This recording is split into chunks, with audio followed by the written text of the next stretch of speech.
Hello दोस्तों, नमस्कार। क्या हाल चाल। टीचर्स एकेडमी परिवार में आप सभी का स्वागत, वंदन, अभिनंदन मेरे दोस्त। तो हम लोग फिर से आप टेट के जो प्रैक्टिस सेशन महाभंडारा देख रहे हैं अपने इस प्यारे प्लेटफॉर्म पे, उसी के सेशन को आगे बढ़ाते हुए आज के प्रैक्टिस सेशन में बहुत ही यूनिक प्रश्नों को, या कह सकते हैं कि आप शुरुआत से शून्य से जिन प्रश्नों को सीडीपी में आप देखते हैं जहां से प्रश्न पूछे जाते हैं, उस सेगमेंट को शामिल किया गया है। तो आज का पहला प्रश्न आप देख पा रहे होंगे बोर्ड पर। आज का पहला प्रश्न है, आधुनिक मनोविज्ञान के जनक माने जाते हैं। प्रश्न देखेंगे, आधुनिक मनोविज्ञान के जनक माने जाते हैं। ऑप्शन आपके पास है स्किनर, विलियम जेम्स, वुडवर्थ और वॉटसन महोदय। एक बार सेशन के साथ सभी लोग दमदार तरीके से जुड़ जाए भाई। आज का प्रश्न आपके बोर्ड पर खुल चुका है, तो सभी लोग सेशन के साथ फटाफट जुड़ जाएं। देखेंगे, आधुनिक मनोविज्ञान के जनक माने जाते हैं। तो देखिए बेटे, मनोविज्ञान के जो जनक हैं, मनोविज्ञान के जो जनक माने जाते हैं, वो मनोविज्ञान के जनक कौन है बेटे? अरस्तु महोदय है। अरस्तु मनोविज्ञान के जनक माने जाते हैं। और जननी कौन माना जाता है भाई? तो मनोविज्ञान की जननी है दर्शन शास्त्र। आप प्रारंभ से जब पढ़ना शुरू करेंगे मनोविज्ञान, तो ये बताया जाएगा आपको, और आपकी क्लासेस में ये चल रहा है। लेकिन जब बात होगी आधुनिक मनोविज्ञान की, तो आधुनिक मनोविज्ञान के जो जनक माने जाते हैं बेटे, आधुनिक मनोविज्ञान के जनक माने जाते हैं कौन? William James.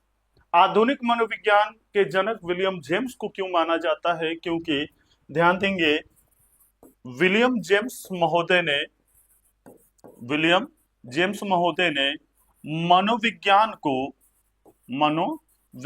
को सबसे पहले वैज्ञानिक पद्धति के आधार पर प्रथम प्रयोगशाला की स्थापना की। इसलिए आप कहेंगे विलियम जेम्स को आधुनिक मनोविज्ञान के जनक के रूप में जाना जाता है। क्वेश्चन नंबर फर्स्ट का जो सही ऑप्शन है, second option is the right answer. चलो, क्वेश्चन नंबर सेकंड है, ईगो लिबिडो का अर्थ क्या है?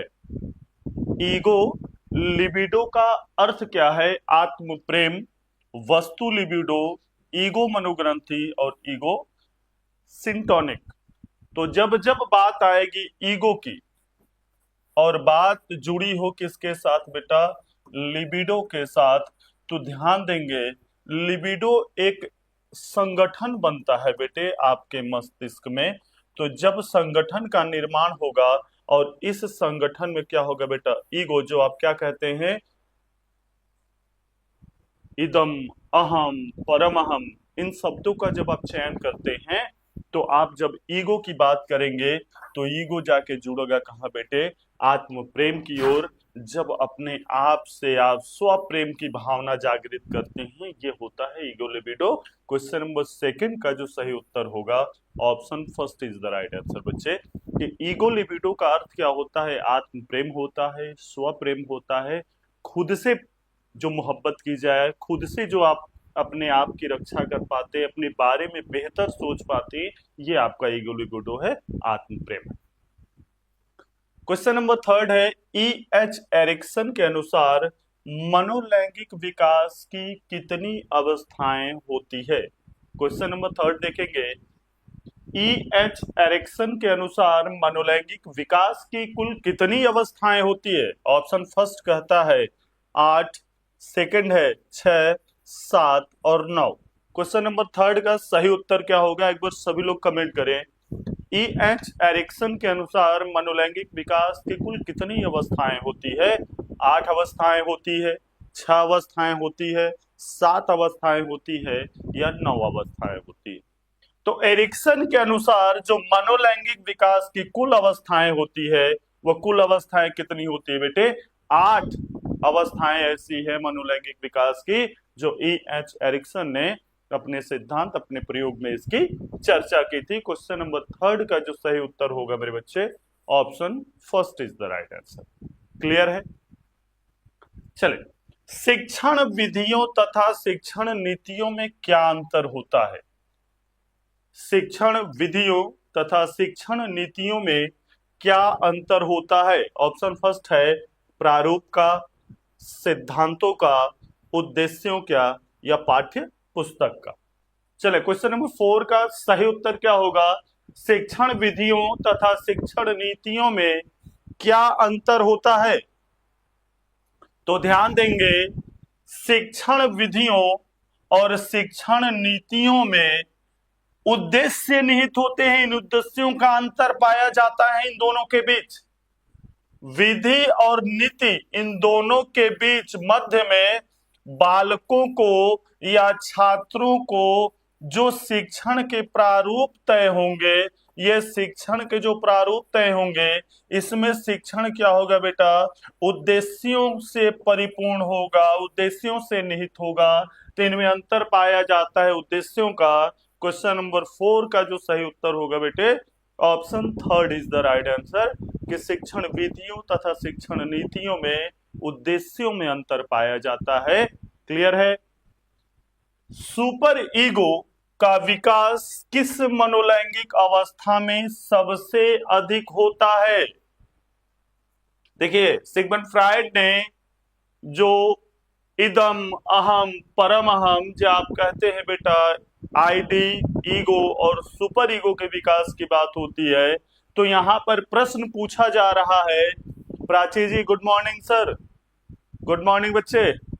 चले, सुपर ईगो का विकास किस मनोलैंगिक अवस्था में सबसे अधिक होता है? तो यहां ऑप्शन है बेटा, गुदावस्था, अव्यक्ता अवस्था, जनेंद्रिय अवस्था और यौन प्रधान अवस्था। चले सभी लोग कमेंट करें भाई, सुपर ईगो का विकास किस मनोलैंगिक अवस्था में सर्वाधिक होता है? तो ध्यान देंगे कि गुदा अवस्था में जननांगों के द्वारा लैंगिक विकास या लैंगिक अवधारणा को प्रस्तुत किया जाता है। जनेंद्रिय अवस्था मतलब होता है बेटा, इंद्रियों के द्वारा आप कहेंगे यौन ऊर्जा का प्रवाह होता है। यौन प्रधान अवस्था होता है बेटा, क्या कहते हैं आप, जैसे किशोरावस्था की ओर जब बालक जाता है तो अपने यौन ऊर्जा का प्रवाह करता है। लेकिन अव्यक्त अवस्था ऐसी अवस्था होती है, मनोलैंगिक अवस्था होती है, जिसमें यौन या कहेंगे सुपर ईगो का सर्वाधिक विकास होता है। सर्वाधिक, ये ऐसी अवस्था है जिसमें सुपर ईगो, परम अहम सर्वाधिक आपको देखने को मिलेगा। क्वेश्चन नंबर 5 का जो सही उत्तर है, option 2 is the right answer बच्चे। अव्यक्ता अवस्था में सुपर ईगो का विकास सबसे अधिक देखा जाता है। क्वेश्चन नंबर 6 कहता है, किस मनोवैज्ञानिक ने कहा कि चेतन मन के साथ अचेतन मन पर भी ध्यान देना चाहिए? किस मनोवैज्ञानिक ने कहा चेतन मन के साथ अचेतन मन पर भी ध्यान देना चाहिए? देखिए, मन 3 प्रकार के होते हैं मेरे बच्चे। मन को 3 भागों में बांटा जाता है। पहला आप क्या कहते हैं बेटा, अचेतन, अचेतन, अर्धचेतन और एक होता है क्या, चेतन। तो ध्यान देंगे, व्यक्ति अपना सर्वाधिक विकास 90% लगभग अचेतन मन से करता है और 10% अपना विकास किससे करेगा बेटा, चेतन मन से करेगा। आप ये कहेंगे कि अचेतन मन से इतना विकास कैसे होगा, क्योंकि अचेतन मन में ही संपूर्ण अवधारणाएं आपकी निहित होती है। अचेतन मन में ही पूर्व ज्ञान, अगणित गहराई, असामाजिक, अनैतिक, इन सभी गुणों का समावेश होता है। इसलिए व्यक्ति देखेंगे किसी कार्य को करने से पहले एक बार वो सोचता है या विचार करता है। क्यों ऐसा करता है? कि ऐसी कोई घटनाएं या ऐसी कोई ज्ञान जो पूर्व में आपने निहित किया था या पूर्व में अर्जित किया था, यहीं पे स्टोर्ड होता है अचेतन मन में। तो किस मनोवैज्ञानिक ने कहा कि चेतन के साथ अचेतन पर भी ध्यान देना चाहिए? जेबी वॉटसन महोदय ने, वुडवर्थ ने, टाइडमैन ने या फ्रायड ने? चले, क्वेश्चन नंबर 6 का सही उत्तर क्या होगा, एक बार सभी लोग कमेंट करें। तो ध्यान देंगे, मन के 3 प्रकार को बांटने वाले मनोवैज्ञानिक कौन है बेटे? तो कहेंगे मन के 3 प्रकार को बताने वाले मनोवैज्ञानिक हैं Sigmund Freud is the right answer बच्चे। क्वेश्चन नंबर 6 का जो सही उत्तर होगा, option 4 is the right answer. Clear है? आप ध्यान देंगे, सिगमंड फ्राइड ने अचेतन, अर्धचेतन और चेतन, इदम, अहम और परम अहम की अवधारणा अपने मनोविश्लेषणवाद सिद्धांत में दिया था और वहीं पे मन के 3 प्रकार को बांटा गया था। चलिए, फ्राइड के अनुसार असामान्य व्यवहार का मौलिक कारण क्या है? सिगमंड फ्राइड के अनुसार असामान्य व्यवहार का मौलिक कारण क्या है? चलिए एक बार सभी लोग कमेंट करें भाई, क्वेश्चन नंबर 7 का सही उत्तर क्या होगा? फटाफट कमेंट करें। फ्राइड के अनुसार असामान्य व्यवहार का मौलिक कारण क्या है? प्रतिगमन, आंशिक दमन, पूर्ण दमन या कोई नहीं? व्यक्ति असामान्य व्यवहार कब प्रदर्शित करता है? तो व्यक्ति असामान्य व्यवहार प्रतिगमन के द्वारा प्रदर्शित नहीं करता, पूर्ण दमन के नहीं, बल्कि कहेंगे क्या बेटा, आंशिक दमन के द्वारा व्यक्ति असामान्य व्यवहार को प्रदर्शित करता है। इसका मुख्य कारण क्या है? जब आंशिक दमन होगा, छोटे छोटे टुकड़ों में दमन होगा या उनके व्यवहार में कहीं ना कहीं कमी आएगी, तब जाकर के वो व्यक्ति असामान्य व्यवहार करना शुरू कर देगा। जैसे अर्धचेतन मन में व्यक्ति जो जी रहा है या अर्धचेतन मन के द्वारा जो व्यक्ति अपना कार्य कर रहा है, वह पूर्ण विचार नहीं रख पाता बल्कि आंशिक विचार रख पाता है, और आंशिक विचार जब वह व्यक्ति रख पाता है तो वह असामान्य व्यवहार प्रदर्शित करने लगता है, जिसे आप क्या कहते हैं बेटा, मानसिक रूप से जो विक्षिप्त व्यक्ति होते हैं, जिन्हें अपने शब्दों में क्या कहते हैं, पागल घोषित कर देते हैं आप, क्योंकि न तो वो बेहतर तरीके से व्यवहार को आपको दिखा पाता, न अपने बेहतर तरीके से अपने जीवन शैली को प्रदर्शित कर पाता। वो असामान्य व्यवहार आंशिक दमन के कारण होता है। क्वेश्चन नंबर 7 का जो सही उत्तर होगा, option second is the right answer.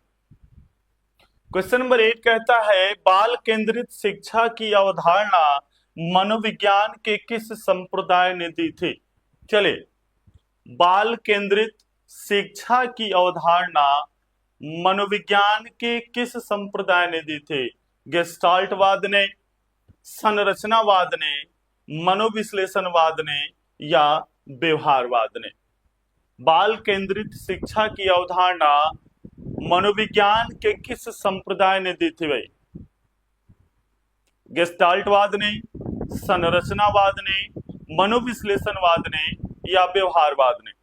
Question number 8 का सही उत्तर क्या होगा? एक बार सभी लोग कमेंट करें। तो ध्यान देंगे, बाल केंद्रित शिक्षा की अवधारणा गेस्टाल्टवाद ने नहीं दी, संरचनावाद ने नहीं दी, व्यवहारवाद ने नहीं दी, बल्कि दिया किसने भाई? मनोविश्लेषणवाद ने। इसलिए बाल केंद्रित शिक्षा में बालकों के मन और उनके व्यवहार को सबसे पहले अवलोकन किया जाता है, ताकि बालकों के अनुसार शिक्षा का संचालन हो सके और शिक्षक बालकों के अनुसार पाठ्यक्रम का संचालन कर सके। क्वेश्चन नंबर 8 का जो सही उत्तर होगा मेरे बच्चे, option third is the right answer. Next question है, मनोविज्ञान आचरण एवं व्यवहार का यथार्थ विज्ञान है? मनोविज्ञान आचरण एवं व्यवहार का यथार्थ विज्ञान है। किसने कहा? स्किनर महोदय ने, वुडवर्थ महोदय, विलियम मैकडूगल या जेबी वॉटसन? सभी लोग क्वेश्चन नंबर 9 का सही तरीके से प्रश्नों का उत्तर दें। मनोविज्ञान आचरण एवं व्यवहार का यथार्थ विज्ञान है, यह कथन किसका है, यह कोटेशन किसका है? तो एक बात आप नोट डाउन कर ले कि यूपी टेट में आपके कोटेशन आना तय है मेरे बच्चे। 1-2 कोटेशन हर टेट के एग्जाम में आपको देखने को मिलता है, इसलिए कोटेशन पे भी आपको फोकस करना है, विचारक पे भी फोकस करना है। तो सभी लोग कमेंट करें, क्वेश्चन नंबर 9 का सही उत्तर क्या होगा? यह किसका विचार है कि मनोविज्ञान आचरण एवं व्यवहार का यथार्थ विज्ञान है? तो कहेंगे कि मनोविज्ञान आचरण एवं व्यवहार का यथार्थ विज्ञान है। यह विचार किससे जुड़ा हुआ है भाई? विलियम मैकडूगल से जुड़ा हुआ है। विलियम मैकडूगल का मानना था कि मनोविज्ञान आचरण एवं व्यवहार का यथार्थ विज्ञान है। शिक्षा के संकुचित अर्थ में शिक्षा प्रदान की जाती है। शिक्षा के संकुचित अर्थ में शिक्षा प्रदान की जाती है। ऑप्शन फर्स्ट है निश्चित स्थान पर, प्रत्येक समय व स्थान पर, जीवन पर्यंत, उपयुक्त सभी। शिक्षा के संकुचित अर्थ में शिक्षा प्रदान की जाती है निश्चित स्थान पर, प्रत्येक समय व स्थान पर, जीवन पर्यंत या उपयुक्त सभी। संकुचित अर्थ में शिक्षा कहां पर प्रदान की जाती है? तो ध्यान देंगे, शिक्षा का जो संकुचित अर्थ जब आपसे पूछा जाए तो आप सीधे कहेंगे विद्यालयी शिक्षा जो होता है, विद्यालयी शिक्षा ये संकुचित अर्थ के रूप में प्रदर्शित किया जाता है। और जब विद्यालयी शिक्षा की बात होगी तो इस विद्यालयी शिक्षा में स्थान निश्चित होता है, पाठ्यक्रम निश्चित होता है, आप कहेंगे समय सारणी निश्चित होता है। तो आप सीधे लेकर कहा जाएंगे बेटा निश्चित स्थान पर शिक्षा के संकुचित अर्थ में शिक्षा प्रदान की जाती है। क्लियर है?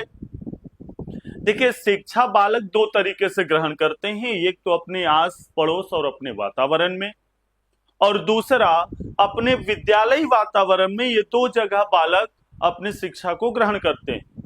लेकिन जब बालक सामाजिक वातावरण से जुड़ता है तो वो संकुचित अर्थ में शिक्षा ग्रहण न करके वो बृहत रूप में करता है, क्योंकि उसके सभी पक्ष उस समय विकसित होते हैं, हर प्रकार की जानकारी वह बालक लेता है। लेकिन विद्यालयी शिक्षा में बालक अपने पाठ्यक्रम के अंतर्गत बंधा हुआ होता है, अपने पाठ्यक्रम के अनुसार अपनी शिक्षा को संचालित करता है। तो वहां स्थान, पाठ्यक्रम, समय सारणी सब फिक्स होते हैं। और जहां पर निश्चित स्थान हो, निश्चित समय हो, निश्चित पाठ्यक्रम हो, तो आप वहां कहेंगे बेटा शिक्षा का यह संकुचित अर्थ के रूप में शिक्षा दी जाती है। क्वेश्चन नंबर 10 का जो सही उत्तर होगा option first is the right answer. Clear है? क्वेश्चन नंबर 11 कहता है मनोविज्ञान व्यवहार व अनुभव का विज्ञान है। मनोविज्ञान व्यवहार व अनुभव का विज्ञान है, यह कथन किसका है? स्किनर महोदय का, विलियम वुडवर्थ का, विलियम मैकडूगल का या जेबी वॉटसन का। क्वेश्चन नंबर 11 मनोविज्ञान व्यवहार व अनुभव का विज्ञान है, यह कथन किसका है? क्वेश्चन नंबर 11 का सही उत्तर क्या होगा? तो ध्यान देंगे, मनोविज्ञान व्यवहार व अनुभव का विज्ञान है, तो अनुभव पे जोर देने वाले मनोवैज्ञानिक कौन है भाई? जेबी वॉटसन व्यवहारवाद से जुड़े हैं, विलियम मैकडूगल भी व्यवहारवाद से जुड़े हैं, वुडवर्थ भी व्यवहारवाद से ही जुड़े हुए हैं। लेकिन अनुभव की चर्चा करने वाले एक मनोवैज्ञानिक है, कौन? BF Skinner is the right answer. भाई क्वेश्चन नंबर 11 का जो सही उत्तर होगा option first is the right answer, कि मनोविज्ञान व्यवहार व अनुभव का विज्ञान के रूप में जाना जाता है। चल, बालकों की रुचि, शारीरिक मानसिक योग्यता तथा विभिन्नताओं का ध्यान किस प्रकार के शिक्षण में रखा जाता है? बालकों की रुचि, शारीरिक मानसिक योग्यता तथा विभिन्नताओं का ध्यान किस प्रकार के शिक्षण में रखा जाता है? ऑप्शन फर्स्ट कहता है बहुकक्षीय शिक्षण में, मनोविज्ञान शिक्षण में, सामूहिक शिक्षण में, उपयुक्त सभी में। बालकों की रुचि, शारीरिक मानसिक योग्यता तथा विभिन्नताओं का ध्यान किस प्रकार के शिक्षण में रखा जाता है? बहुकक्षीय शिक्षण में, मनोविज्ञान शिक्षण में, सामूहिक शिक्षण में या उपयुक्त सभी में। चलिए एक बार दमदार तरीके से सभी लोग इस प्रश्न का जवाब दें। मैं सभी के कमेंटों को ले रहा हूं, फटाफट कमेंट करें भाई। क्वेश्चन नंबर 12 का सही उत्तर क्या होगा? तो ध्यान देंगे, बालकों की रुचि, शारीरिक मानसिक योग्यता एवं विभिन्नताओं का ध्यान बहुकक्षीय में भी रखा जाता है, मनोविज्ञान शिक्षण में भी रखा जाता है, सामूहिक शिक्षण में भी रखा जाता है। इसलिए क्वेश्चन नंबर 12 का जो सही उत्तर होगा भाई option 4 is the right answer, कि उपयुक्त सभी ऐसे ऑप्शंस हैं जिनमें बालकों की रुचि, शारीरिक मानसिक योग्यता एवं उनके व्यक्तिगत विभिन्नता का ध्यान रखा जाता है। नेक्स्ट प्रश्न कहता है, वर्तमान में शिक्षा मनोविज्ञान किस अवस्था में है? वर्तमान में शिक्षा मनोविज्ञान किस अवस्था में है? शैशवावस्था में है, बाल्यावस्था में है, किशोरावस्था में है या वृद्धावस्था में है? उम्मीद करता हूं इस प्रश्न का जवाब मेरे सभी मुन्ना भाई देंगे। मिर्जापुर वाले मुन्ना भैया की बात हो रही है, लेकिन बात भैया कालीन भैया की नहीं हो रही है, सिर्फ मुन्ना भैया की हो रही है। तो चलिए एक बार सभी लोग कमेंट करें कि वर्तमान में शिक्षा मनोविज्ञान किस अवस्था में चल रहा है भाई? शैशवावस्था में चल रहा है, बाल्यावस्था में चल रहा है, किशोरावस्था में या वृद्धावस्था में? क्वेश्चन नंबर 13 सभी लोग फटाफट कमेंट करेंगे। तो वर्तमान में जो शिक्षा मनोविज्ञान की अवस्था है, वो शिक्षा मनोविज्ञान की अवस्था अभी इतनी विकसित नहीं हुई कि वो वृद्धावस्था की ओर अपने आप को लेकर चले। वो किशोरावस्था में भी अभी नहीं पहुंचा आपका शिक्षा मनोविज्ञान, बाल्यावस्था भी नहीं पहुंचा, बल्कि पहुंचा कहाँ है बेटा? शैशवावस्था में ही है अभी आपका शिक्षा मनोविज्ञान।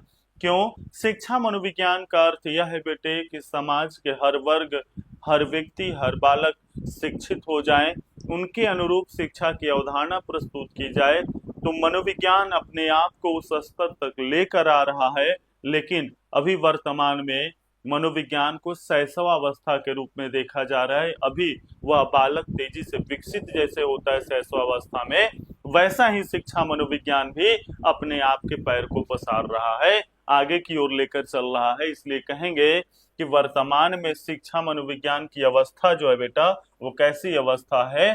शैशवावस्था के रूप में देखा जा रहा है। इसलिए क्वेश्चन नंबर 13 का सही उत्तर क्या हो जाएगा? Option first is the right answer. Next प्रश्न है, निम्नलिखित में से लंबात्मक विधि का अध्ययन किसने किया था? निम्नलिखित में से लंबात्मक विधि का अध्ययन किसने किया था? ऑप्शन फर्स्ट है कार्ल सी गैरिसन ने, जॉन ड्यूवी ने, जॉन लॉक ने या कोई नहीं। लंबात्मक विधि का अध्ययन किस मनोवैज्ञानिक ने किया था? कार्ल सी गैरिसन ने, जॉन ड्यूवी ने, जॉन लॉक ने या इनमें से कोई नहीं। क्वेश्चन नंबर 14 का सही उत्तर क्या होगा? एक बार सभी लोग कमेंट करें, फटाफट कमेंट करें भाई। तो ध्यान देंगे, लंबात्मक विधि का अध्ययन करने वाले मनोवैज्ञानिक कौन थे? जॉन लॉक ने लंबात्मक विधि का अध्ययन नहीं किया, जॉन ड्यूवी महोदय ने भी लंबात्मक विधि का अध्ययन नहीं किया, बल्कि कार्ल सी गैरिसन महोदय ने लंबात्मक विधि का अध्ययन किया था। क्वेश्चन नंबर 14 का जो सही उत्तर होगा मेरे बच्चे, option first is the right answer. Next प्रश्न कहता है, आधुनिक काल में एक परिवर्तन हुआ है। आधुनिक काल में एक परिवर्तन हुआ है। मनोवैज्ञानिकों ने धीरे धीरे अपने मनोविज्ञान को दर्शन शास्त्र से पृथक कर लिया है। यह कथन किसका है? आधुनिक काल में एक परिवर्तन हुआ है। मनोवैज्ञानिकों ने धीरे धीरे अपने मनोविज्ञान को दर्शन शास्त्र से अलग कर लिया है। ऑप्शन फर्स्ट कहता है यह कथन रायबर्न का है, जॉन ड्यूवी का है, इमविल का है या गैरिट महोदय का है। क्वेश्चन नंबर 15 का सही उत्तर क्या होगा? एक बार सभी लोग कमेंट करें। तो यह विचार, यह कथन था, मनोवैज्ञानिकों ने धीरे धीरे अपने मनोविज्ञान को दर्शन शास्त्र से अलग कर लिया है, पृथक कर लिया है। यह विचार किसका है भाई? रायबर्न महोदय का विचार है ये। रायबर्न महोदय ने यह कहा था कि मनोवैज्ञानिकों ने धीरे धीरे अपने मनोविज्ञान को दर्शन शास्त्र से पृथक कर लिया है या अलग कर लिया है। निम्नलिखित में से मनोविज्ञान को मन का विज्ञान किसने कहा था?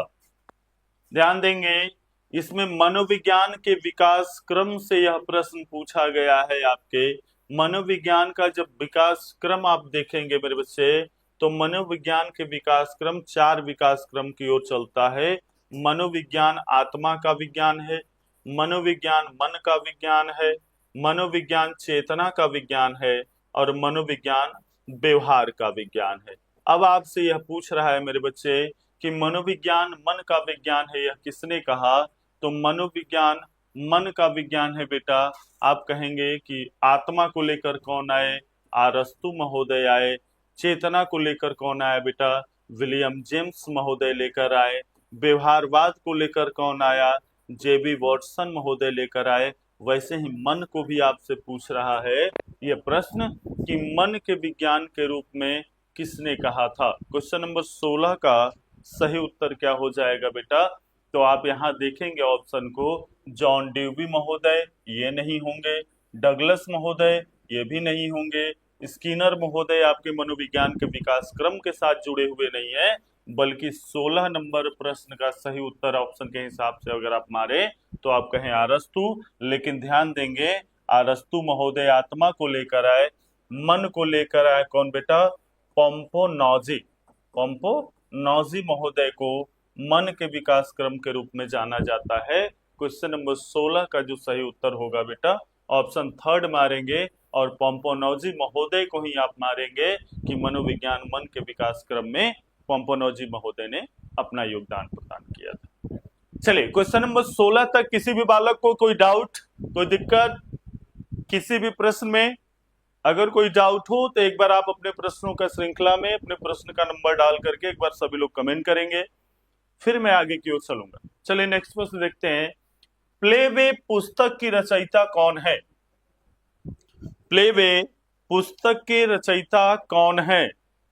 ऑप्शन है सिगमंड फ्रायड, जेबी वॉटसन, मन या हेनरी कार्ल वैकल कुक। तो ध्यान देंगे प्लेवे पुस्तक के रचयिता कौन है मेरे बच्चे? तो प्लेवे पुस्तक के रचयिता है हेनरी कार्ल कुक महोदय हैं। तो प्लेवे पुस्तक से संबंधित मनोवैज्ञानिक कौन कहे जाएंगे भैया? Option 4 is the right answer. Cook महोदय ने प्लेवे पुस्तक की रचना की थी। देखिएगा ध्यान देंगे टेट में आपको पुस्तक भी पूछा जाता है आपके, तो इसलिए पुस्तक की भी जानकारी अपने आपके पास होनी चाहिए। निम्नलिखित में से शिक्षा का केंद्र बिंदु क्या है? निम्नलिखित में से शिक्षा का केंद्र बिंदु क्या है? शिक्षक, विद्यालय, बालक या उपयुक्त सभी? क्वेश्चन नंबर 18 का सभी लोग दमदार तरीके से उत्तर देंगे भाई। तो ध्यान देंगे शिक्षा का केंद्र बिंदु क्या है? तो शिक्षा अपनी केंद्र बिंदु परिवर्तित की है बेटे। प्रारंभ में केंद्र बिंदु में बैठा हुआ व्यक्ति कौन था? तो आप कहेंगे शिक्षक। फिर ये परिवर्तित होके आपके केंद्र में कौन आया? तो आप कहेंगे पाठ्यक्रम। लेकिन वर्तमान में शिक्षा के केंद्र में बैठा हुआ व्यक्ति कौन है बेटा? बालक। इसलिए वर्तमान की शिक्षा क्या कहा जाता है? बाल केंद्रित के रूप में देखा जाता है। इसलिए क्वेश्चन नंबर 18 का जो सही उत्तर होगा option third is the right answer कि शिक्षा का केंद्र बिंदु कौन माना जाता है? तो शिक्षा के केंद्र बिंदु के रूप में बालक को माना जाता है। क्वेश्चन नंबर 18 का जो सही उत्तर होगा option third is the right answer. चले किस विधि में प्रयोग के दौरान व्यक्ति का मस्तिष्क दो भागों में विभाजित हो जाता है, जिसमें एक भाग निरीक्षण करता है तथा दूसरे का निरीक्षण किया जाता है? ध्यान देंगे क्वेश्चन नंबर 19 कहता है किस विधि में प्रयोग के दौरान व्यक्ति का मस्तिष्क दो भागों में विभाजित हो जाता है, जिसमें एक भाग निरीक्षण करता है तथा दूसरे का निरीक्षण किया जाता है? ऑप्शन है अंतःदर्शन विधि, जीवन इतिहास विधि, प्रयोगात्मक विधि या चरित्र लेखन विधि। तो बेटे जब व्यक्ति के मस्तिष्क दो भागों में बटे हो और एक निरीक्षण करता हो और दूसरे का निरीक्षण किया जाता हो, तो आप सीधे उस प्रश्न का जवाब देंगे क्या? ये अंतःदर्शन विधि के रूप में जाना जाता है। यह अंतःदर्शन विधि से संबंधित है। इसलिए क्वेश्चन नंबर 19 का जो सही उत्तर होगा मेरे बच्चे option first is the right answer. Next question कहता है स्किनर किस देश के मनोवैज्ञानिक थे? स्किनर किस देश के मनोवैज्ञानिक थे? जापान के, अमेरिका के, इंग्लैंड के या इटली के? तो ध्यान देंगे जब जब मनोवैज्ञानिकों के देश की चर्चा होगी कि कहाँ के रहने वाले थे, तो बेटे बहुतायत में जो मनोवैज्ञानिक है वो अमेरिका के रहने वाले थे। उसके बाद आप ध्यान देंगे रूस, या उसके बाद आप ध्यान देंगे क्या बेटा, जर्मनी। सर्वाधिक यहाँ के रहने वाले मनोवैज्ञानिक थे।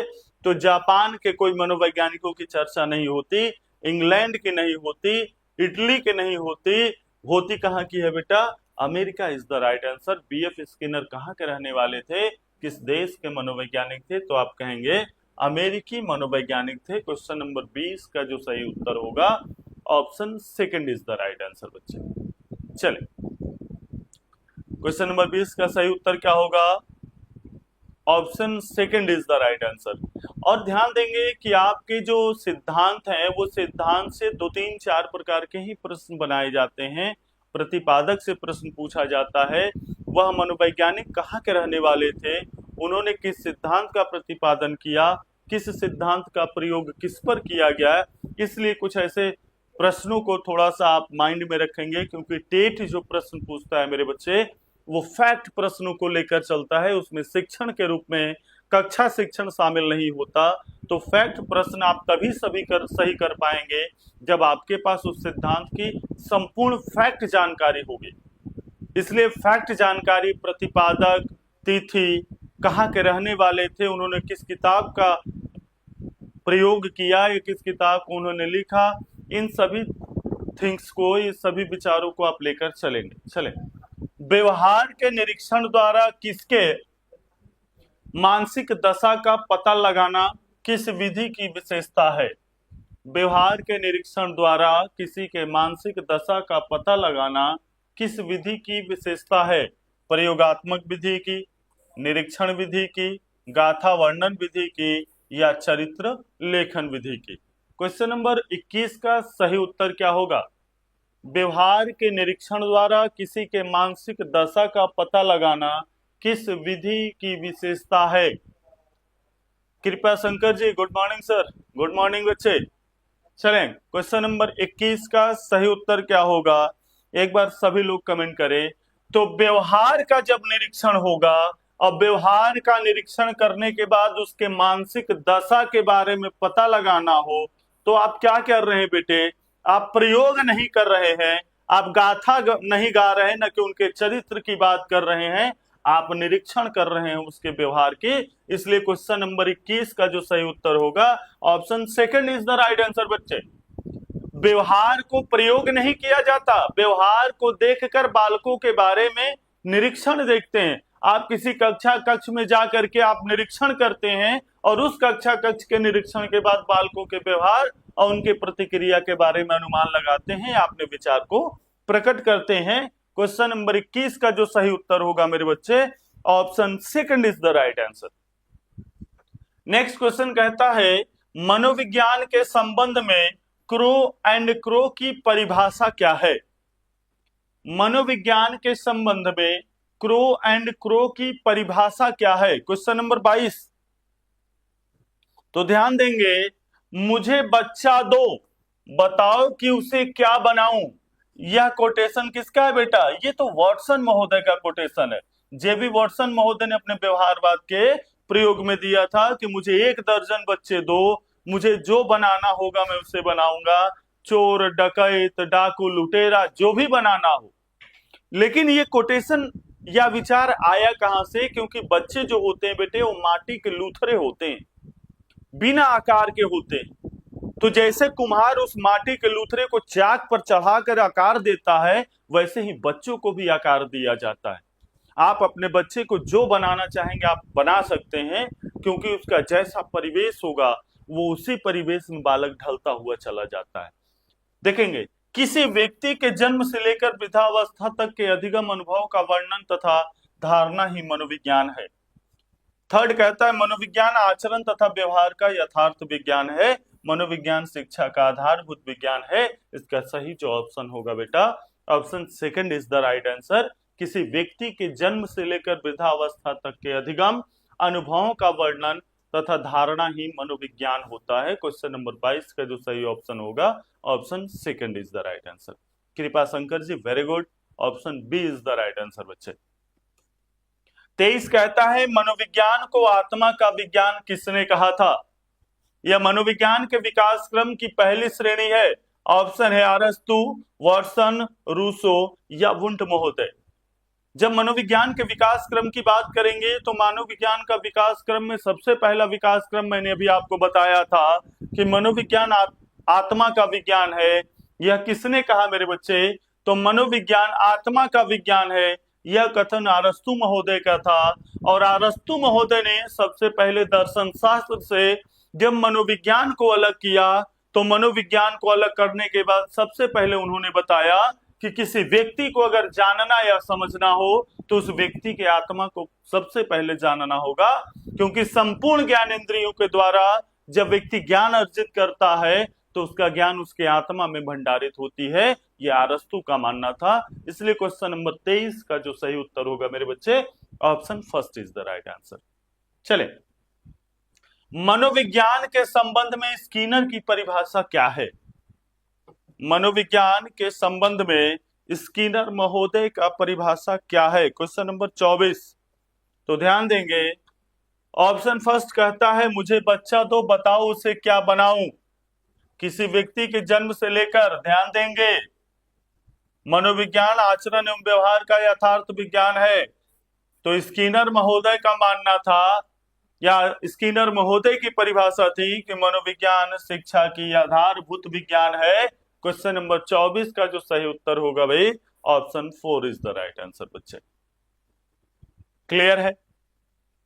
नेक्स्ट प्रश्न देखते हैं, शक्ति मनोविज्ञान का प्रतिपादन किसने किया था? शक्ति मनोविज्ञान का प्रतिपादन किसने किया था? वॉल्फ ने, टाइडमैन ने, वुंट ने या टीचनर ने? शक्ति मनोविज्ञान से जुड़े हुए मनोवैज्ञानिक कौन हैं? तो कहेंगे शक्ति मनोविज्ञान के जनक जो माना जाता है वो माना जाता है किसे बेटा? वॉल्फ को माना जाता है। ये शक्ति मनोविज्ञान से जुड़े हुए मनोवैज्ञानिक हैं। क्वेश्चन नंबर 25 का जो सही उत्तर होगा, option first is the right answer बच्चे। क्लियर है? Sachin Kumar Sharma ji, good morning. Sir जी गुड मॉर्निंग।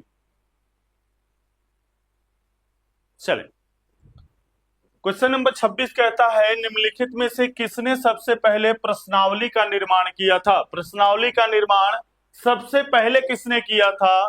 तो ऑप्शन फर्स्ट है प्लेटो ने, लोविट ने, वुडवर्थ ने या ब्रूनर ने। चले, प्रश्नावली का निर्माण सबसे पहले किस मनोवैज्ञानिक ने किया था? तो ध्यान देंगे, प्रश्नावली का निर्माण सर्वप्रथम वुडवर्थ महोदय ने किया था मेरे बच्चे। क्वेश्चन नंबर 26 का जो सही उत्तर होगा, option third is the right answer बच्चे। वुडवर्थ महोदय ने प्रश्नावली का निर्माण मनोविज्ञान के क्षेत्र में सर्वप्रथम किए थे। क्वेश्चन नंबर 26 का संबंध किससे जुड़ा हुआ है भाई? वुडवर्थ महोदय से जुड़ा हुआ है। प्रश्नावली का निर्माण किसने किया? वुडवर्थ महोदय ने किया था। क्रो एंड क्रो ने किस विधि के संदर्भ में कहा है मनोवैज्ञानिक प्रयोगों का उद्देश्य किसी निश्चित परिस्थिति या दशाओं में मानव व्यवहार से संबंधित किसी विश्वास या विचार का परीक्षण करना है? ध्यान देंगे, क्वेश्चन बहुत ही जबरदस्त है और बहुत ही लंबा है। जब तक आप बेहतर इसको नहीं समझ पाएंगे आप जवाब नहीं दे पाएंगे। मनोविज्ञान प्रयोगों का उद्देश्य किसी निश्चित परिस्थिति या दशाओं में मानव व्यवहार से संबंधित किसी विश्वास या विचार का परीक्षण करना है। क्वेश्चन नंबर 27 ऑप्शन रखा हुआ है अंतःदर्शन, बहिर्दर्शन, प्रयोगात्मक या जीवन इतिहास। क्वेश्चन नंबर 27 का फटाफट आप लोग कमेंट करें भाई। क्वेश्चन नंबर 27 का सही उत्तर क्या होगा? तो ध्यान देंगे, मनोवैज्ञानिक प्रयोगों का उद्देश्य किसी निश्चित परिस्थिति या दशाओं में मानव व्यवहार से संबंधित किसी विश्वास या विचार का परीक्षण जब करना होगा तो आप सीधे जाएंगे कहां बेटे? अंतःदर्शन विधि की ओर जाएंगे। क्वेश्चन नंबर 27 का जो सही उत्तर होगा, option first is the right answer बच्चे। यह अंतःदर्शन से संबंधित है। क्लियर है? चलें, क्वेश्चन नंबर 27 का सही ऑप्शन क्या होगा? Option first is the right answer बच्चे। खेलों के माध्यम से बालक में कौन सा गुण विकसित होता है? खेलों के माध्यम से बालक में कौन सा गुण विकसित होता है? सामाजिकता का, नैतिकता का, व्यावसायिकता का या भौतिकता का? खेल के माध्यम से बालकों में किस गुण का विकास होता है? तो ध्यान देंगे, खेल के माध्यम से बालकों में सामाजिकता का विकास होता है, न कि नैतिकता, व्यावसायिकता और भौतिकता का। ये सामाजिकता का विकास कैसे होगा बच्चे?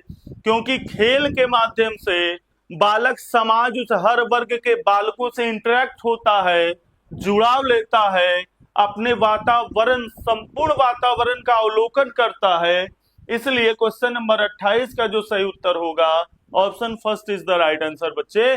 खेलों के माध्यम से बालकों में सामाजिकता का विकास होता है। क्वेश्चन नंबर 29 कहता है मनोविज्ञान को सर्वप्रथम विज्ञान का दर्जा दिलाने वाली विधि कौन सी है?